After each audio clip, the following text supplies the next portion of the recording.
He had absolute power over 70 million people.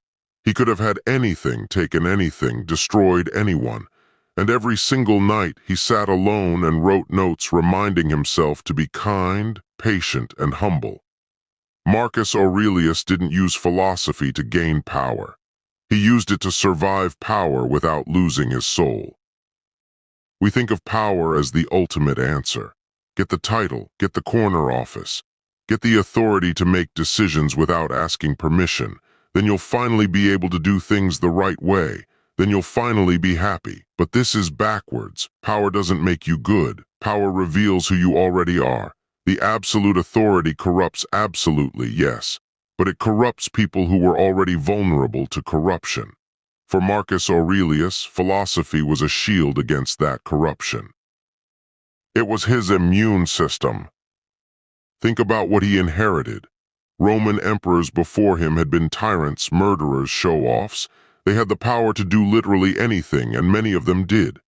They poisoned rivals. They bankrupted cities for statues of themselves. They demanded to be worshipped as gods. Some emperors watched prisoners torn apart by animals for entertainment. They had their wives executed for minor infractions. The system didn't stop them. Money didn't stop them. Popularity didn't stop them. The only thing that could have stopped them was internal discipline, and most emperors didn't have it. Marcus was different, not because he was magically better, but because he had learned from people who understood what power actually costs.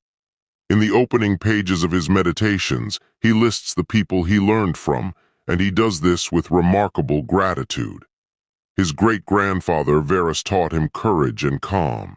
His father Antoninus taught him gentleness and steadfastness, and Marcus noted that Antoninus never made decisions out of passion, but always out of reflection. His adoptive father Hadrian taught him to be impartial and fair, and to treat all people with equal dignity regardless of their station. And from Severus, his predecessor, Marcus learned the most dangerous lesson of all. He learned that a leader must be both hard and soft at exactly the right times, never hard out of anger, never soft out of weakness. Severus had navigated multiple civil wars. Severus had faced rebellions and political conspiracies. And yet Severus maintained his principles. Marcus studied this carefully. Marcus wrote in the first book of his Meditations, "My nature is rational and social. When I act against reason or fail in my duty to others, I've strayed from my nature." This wasn't philosophy to him. This was identity. He wasn't trying to be good because good was fashionable. He was trying to be good because his entire sense of self depended on it.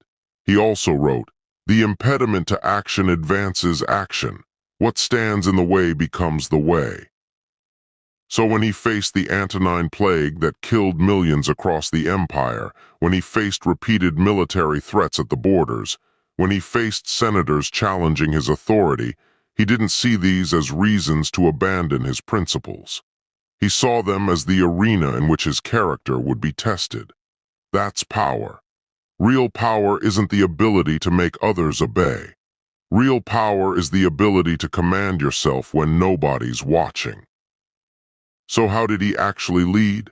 Not by title waving, not by force. He led by becoming the kind of person others wanted to follow, and he made decisions based on principle, not convenience. When a senator disrespected him, Marcus didn't have him executed. He considered whether the senator was right. When the treasury was low, Marcus didn't demand more taxes. He actually sold his personal possessions at auction to fund the military. He had the power to take anything. He chose to give. He also made it a practice to publicly acknowledge the people he learned from, which was unusual for an emperor. He credited his mentors, which meant he created a culture where wisdom and learning mattered more than raw authority. Waste no more time arguing about what a good man should be. Be one. This is the core of servant leadership, not servant in the weak sense, servant in the clear sense. A leader whose first question isn't how do I benefit from this decision, but how does this serve the people I'm responsible for? Marcus reigned for 19 years. Every single evening he reviewed his actions. Did I act with integrity? Did I treat people fairly? Did I remember that I'm not above the rules, I'm the first to follow them? This practice kept him grounded. He didn't just think about philosophy abstractly. He applied it relentlessly to every interaction, every decision. And this isn't some ancient theory. Look at the CEOs, the coaches, the managers who actually build trust and loyalty. They don't lead by fear. They lead by consistency. They show up. They own their mistakes. They treat everyone with the same respect, whether you're the board chair or the entry-level employee. They make decisions slowly because they want to be right, not because they want to protect their ego. They openly acknowledge people who shaped them and taught them. They ask themselves hard questions about whether they're serving their people or serving themselves. This is Marcus's framework working 2,000 years later. Think about the leaders you've actually followed willingly, not because you had to. They probably operated this way. They probably had some version of the evening review happening in their heads. The decision-making process is the key. In every moment, Marcus faced a choice. He could use his power to secure comfort. Everyone would have allowed it. He could have created rules that applied to others but not to him. Nobody would have challenged it. He could have demanded tributes and special treatment and lived a life of pure indulgence while the empire provided everything. Instead, he would ask himself a single question. What is my duty here? Not my desire, my duty. To the empire, to the people, to my own character. And duty always won. This is what separates the leader who builds something lasting from the leader who just takes. The taker sees leadership as a prize to be enjoyed.